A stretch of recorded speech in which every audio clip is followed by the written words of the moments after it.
అందరికీ నమస్కారం. అన్నగారికి శివకల్యం పొందిన ఈ రోజున ఆయనకి శిరస్సు ఉంచి నమస్కారాలు. మన దేశం చిత్రంతో ఒక మాట అన్నాడు ఆయన, దాంట్లో ఎంత వాడినయ్యానని. అది ఎలా అనిపించారో ఆ మాట మాకు తెలియదు. అలాగే ఆయన ఎంత వాడయ్యాడో ఇవాళ మేం చెప్పడం కాదు, ప్రపంచానికే తెలుసు ఆయన ఎంత వాడయ్యారో. అటువంటి మహానుభావుడి యొక్క విగ్రహం దగ్గరికి వచ్చి పుష్పమాల వేసి నమస్కారం పెడుతుంటే మా అందరికీ ఆయన సజీవంగా మమ్మల్ని పలకరిస్తున్నట్టే ఉంటుందండి. ఇప్పుడు నా జీవితంలో నేను అన్నగారు లేరు అని ఎప్పుడు అనుకోనండి. నా పడగదిలో గుమ్మంలో పైకి వెళ్తాంటే మెట్ల దగ్గర ఆయన ఫోటో ఉంటానే ఉంటుంది. నమస్కారాలు పెట్టుకుంటానే దేవుడి పటానికి నమస్కారం పెట్టుకుని వెళ్ళినట్టుగా వెళుతూ ఉంటారండి.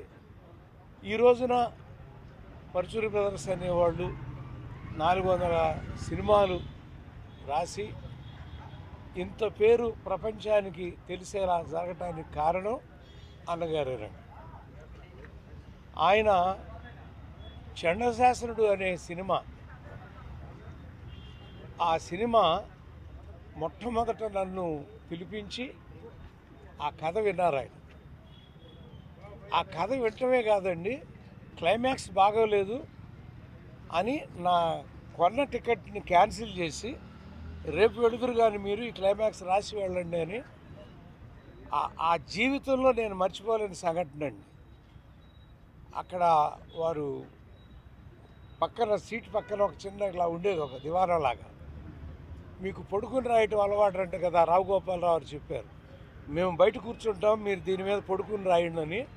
ఆ మహానుభావుడు బయట కూర్చుని నన్ను లోపల ఆ క్లైమాక్స్ రాయించారు చండశాసనుడు. నేను జీవితంలో సినిమా రచయితను అవ్వగలను అని ఆయన ఆ రోజున అన్న మాట ఎందుకన్నారో తెలియదు. మీరు ఇండస్ట్రీని ఏళ్తారు అన్నాడు. అది అసలు అర్థం కాని అయోమయం. మొదటి సినిమా రాస్తున్నాం, మమ్మల్ని ఎంత మాట అన్నారేంటని. మరి 400 సినిమాలు రాయగలిగామంటే ఆ దైవం యొక్క ఆశీస్సులే. ఎందుకంటే నేనేనాడు ఆ రోజుల్లో దేవుడికి దండం పెట్టేవాడిని కాదండి. ఆయనే మా దైవం, ఆయనకే దండం పెట్టుకునేవాడిని ఎప్పుడు. అలాంటి మహానుభావుడు ఈ రోజున జనవరి 18 అనగానే ఆ ఉదయం సూర్యుడు ఎలా ఉదయించాడో మాకు తెలియదు, కానీ అభిమానుల గుండెలు తరుక్కుపోయేటువంటి సంఘటన ఆ రోజు జరిగింది.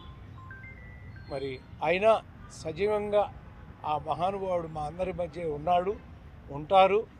కోటాను కోట్ల మంది అభిమానులు నిత్యం ఆయన ఒక దైవంలాగా కాపాడుతూనే ఉంటారని విశ్వసిస్తూ ఇక్కడికి వచ్చినటువంటి అందరికీ కూడా ఆయన ఆశీస్సులు లభించాలని కోరుకుంటూ సెలవు తీసుకుంటాను.